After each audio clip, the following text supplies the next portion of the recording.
Assalamualaikum. Selamat petang. Hari ini kita sambung lagi dengan bab 5. Masih lagi pada subtopik 5.2 ya. Tiga keadaan jirim sambungan daripada nota semalam. Kita dah belajar. Jirim terdiri daripada pepejar, cecair dan gas. Kemudian kita dah belajar tentang susunan zarah-zarah jirim. Zarah-zarah ini tak boleh dilihat menggunakan mikroskop cahaya, kena menggunakan mikroskop elektron sebab zarah-zarah ini sangat diskrit, sangat kecil. So kita dah belajar ciri-ciri zarah-zarah bagi pepejar, cecair dan gas. Saya harap semua pelajar dah kerja rumah saya pun dah siap. Alhamdulillah, very good. Siapa yang dah hantar pada saya, tahniah saya ucapkan. Jom hari ni kita sambung. Hari ni kita nak tengok kadar resapan dalam 3 keadaan jirim. Resapan ni maksudnya meresap. Kita nak tengok dalam 3 keadaan jirim tu bermaksud dalam pepejar, cecair dan gas. Macam mana kadar resapan bagi pepejar, cecair dan gas. Zarah-zarah ini bergerak secara rawak. Bergerak secara rawak dalam pelbagai arah dan menyebabkan ini contoh minyak wangi. Contoh kita spray minyak wangi. Jadi minyak wangi ni akan tersebar dalam kelas. Spray minyak wangi. Dia akan tersebar daripada depan ke belakang. Jadi kenapa? Minyak wangi tadi akan meresap dalam kalau tersebar dalam kelas maksudnya meresap dalam udara. Dalam gas lah. Bolehkan minyak wangi itu tersebar. Itu maksudnya. Kita boleh katakan bahawa resapan telah berlaku. Spray depan pintu kelas, spray minyak wangi. Sekejap je dah sampai baunya ke belakang. So apa? Minyak wangi itu telah meresap dalam gas, dalam udara, dalam kelas. Jadi ia tersebar. Resapan. Resapan ialah proses pergerakan zarah-zarah jirim dari kawasan yang berkepekatan tinggi ke kawasan yang berkepekatan rendah. Maksudnya bila kita spray tu tadi, minyak wangi tu berkepekatan tinggi. Jadi dia akan meresap dalam kelas. Akan bergerak ke arah kawasan yang berkepekatan rendah. Boleh setakat ni? Tak susah ni, senang je. Jom kita tengok. Ini merupakan contoh eksperimen yang sepatutnya kita lakukan dalam amal ya. Kadar resapan zarah-zarah dalam pepejar, cecair dan gas. Dalam pepejar kita tengok. Sebelum dalam tabung uji ni ada agar-agar tidak berwarna. Agar-agar tidak berwarna. Kemudian kita letakkan hablo kuprum 2 sulfat. Hablo tu macam garam. Kuprum 2 sulfat ni hablo yang berwarna biru. Kemudian dia kata, tengok ini pemerhatian agar-agar bertukar menjadi warna biru selepas beberapa hari. Ingat, agar-agar ini adalah pepejal. Kadar resapan zarah dalam pepejal adalah rendah. Kenapa rendah? Sebab ambil masa beberapa hari untuk bertukar semuanya jadi warna biru. Jom kita tengok cecair pula. Dalam tabung uji ni kita ada air, kemudian ada hablo kuprum 2 sulfat. Air bertukar menjadi warna biru selepas 2 jam. Kalau pepejal beberapa hari, tapi cecair dalam 2 jam.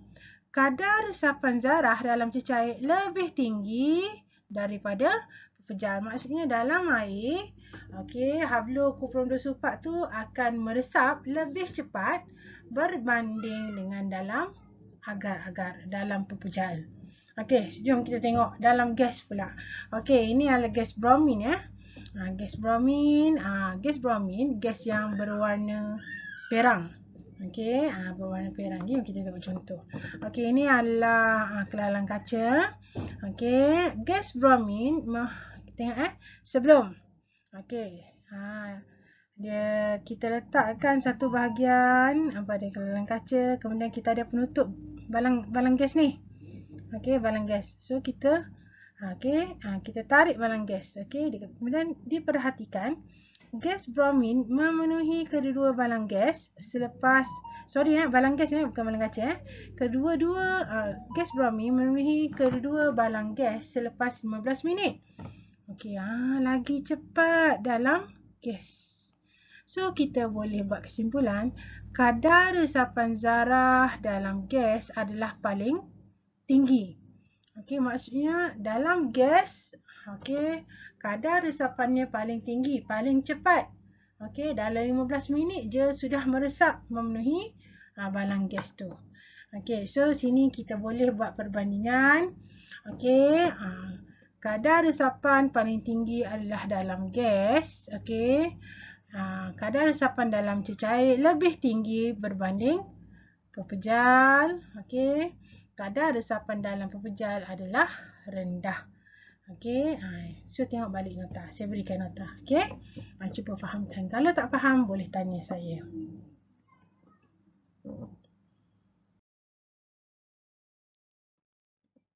Okey. Ni kita nak tengok perubahan keadaan jirim disebabkan oleh penyerapan dan pembebasan haba. Okey, penyerapan dan pembebasan haba berdasarkan teori kinetik. Okey, terdapat banyak bahan yang mengalami perubahan keadaan jirim. Okey, yang disebabkan oleh penyerap. Penyerapan tu maksudnya serap haba. Pembebasan tu maksudnya kita bebaskan haba. Okey. Pemanasan atau penyejukan menyebabkan suatu jirim mengalami perubahan keadaan. Okey, pemanasan maksudnya serap haba.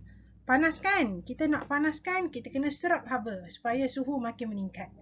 Okey, kalau penyejukan bermaksud kita bebaskan haba supaya suhu tu semakin berkurang. Okey, pemanasan atau penyejukan menyebabkan suatu jirim mengalami perubahan keadaan fizikalnya, terutamanya lah. Okey, jom kita tengok. Contohnya, apabila sesuatu cecair itu disejukkan, cecair itu akan bebaskan haba. Disejuk. Nak sejukkan, haba dibebaskan. Okey, zarah-zarah kehilangan tenaga kinetik dan akan bergerak lebih perlahan. Okey, zarah-zarah menarik antara satu sama lain dan bertukar menjadi pepejal. Sebab apa? Tadi daripada cecair kita tahu susunan zarahnya ada jarak antara satu zarah. Okey, tapi bila makin sejuk, dibebaskan haba, zarah-zarah tadi kehilangan tenaga kinetik dan bergerak lebih perlahan. Jadi zarah-zarah itu akan menarik satu sama lain. So dia akan bertukar daripada cecair menjadi pepejal. Okey. Penat kan? Panjang saya terangkan.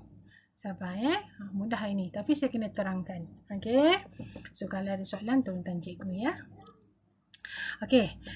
Kemudian kesimpulannya lah tadi cecair dikatakan mengalami proses pembekuan.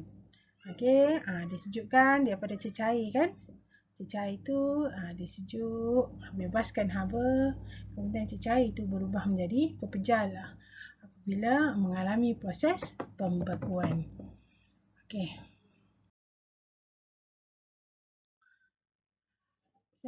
Tadi bila disejukkan, apabila bahan pepejal dipanaskan, bahan tersebut akan berubah menjadi cecair dan akhirnya gas melalui proses pendidihan.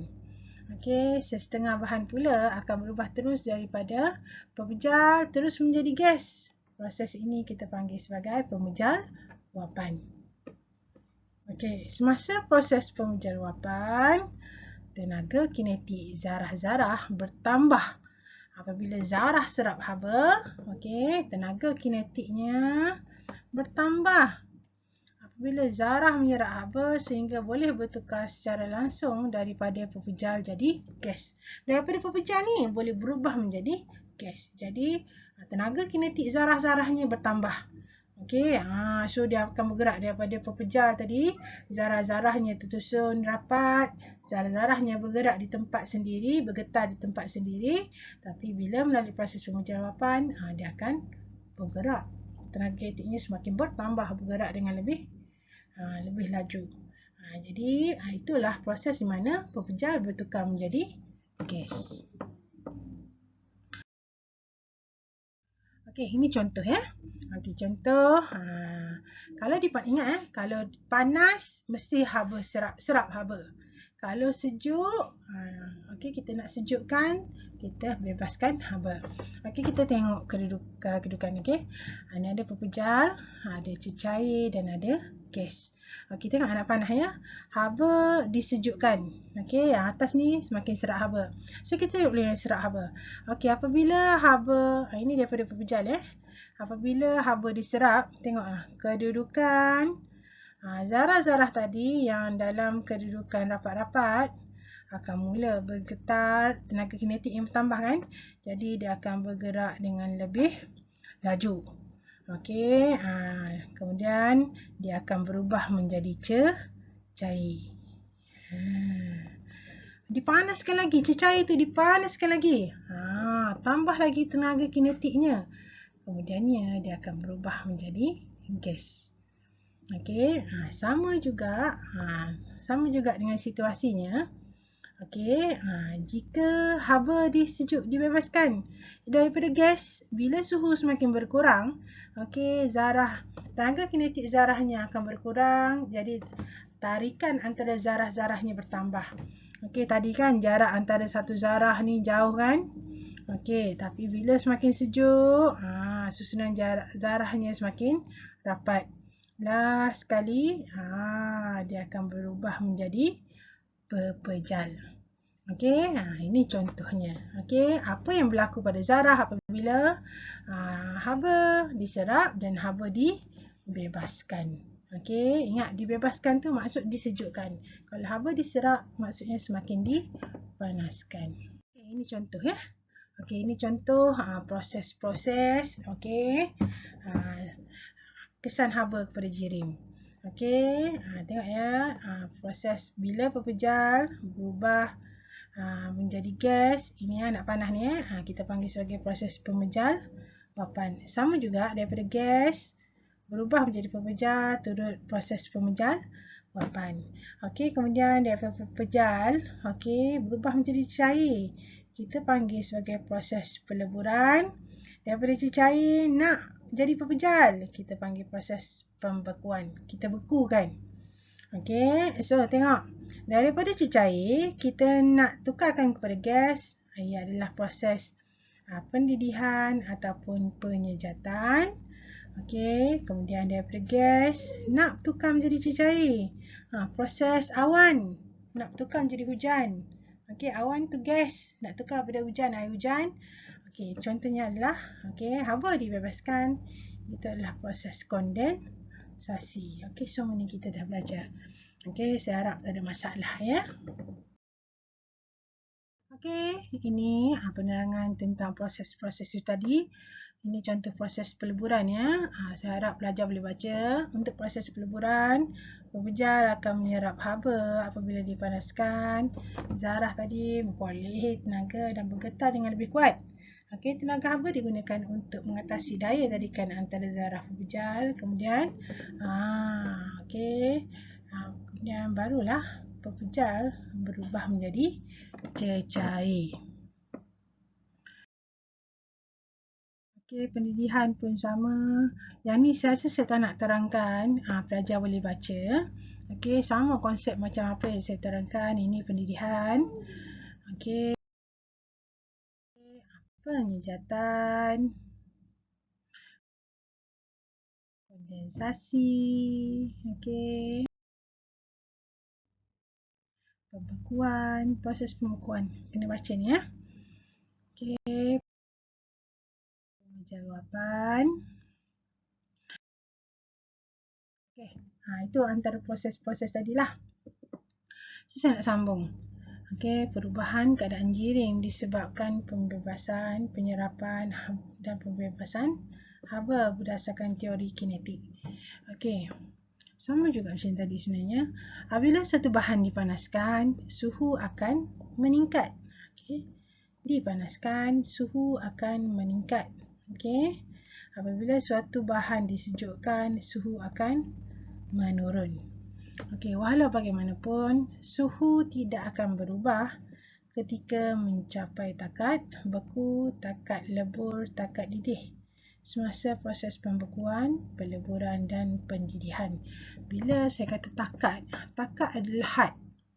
Okey, had suhu bagi contoh takat beku. Had suhu bagi pembekuan, contohnya air, had takat beku dia adalah 0 darjah Celsius. Okey, bila sampai 0 darjah Celsius, air akan membeku. Sama juga macam takat didih.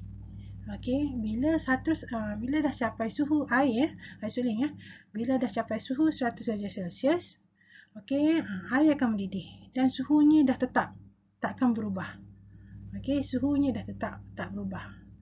Okey, maksudnya 1 darjah Celsius lah, sehinggalah semua air itu dah habis dididihkan. Okey, itu maksudnya takat. Takat beku, takat didih. Had bagi proses pembekuan dan pendidihan sesuatu bahan. Setiap bahan berbeza. Okey, takat beku, takat didih, peleburan, setiap bahan itu berbeza. Okey.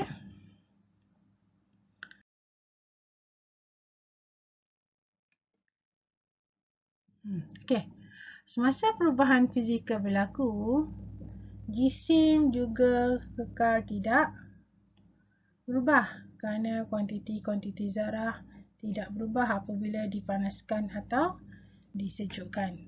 Perubahan yang berlaku pada bahan tu adalah melibatkan tenaga kinetik zarah tersebut sahaja. Okey, contoh tadi perubahan, kita belajar semalam tentang perubahan air. Bila dibekukan, air lah cair. Bila dibekukan, dia akan berubah menjadi ais. Bila air itu dipanaskan, akan menjadi uap air ataupun gas. Okey, bendanya tetap sama, jisimnya tak berubah. Okey, bahannya tetap sama. Yang berbeza adalah tenaga kinetik pada zarah tersebut. Okey, panjang lebar nota kita hari ni. It's okay, tak apa. Kita cuba buat latihan untuk tambahkan kefahaman. Okey anak-anak, jika ada sebarang soalan, boleh tanya saya. Okey, Assalamualaikum.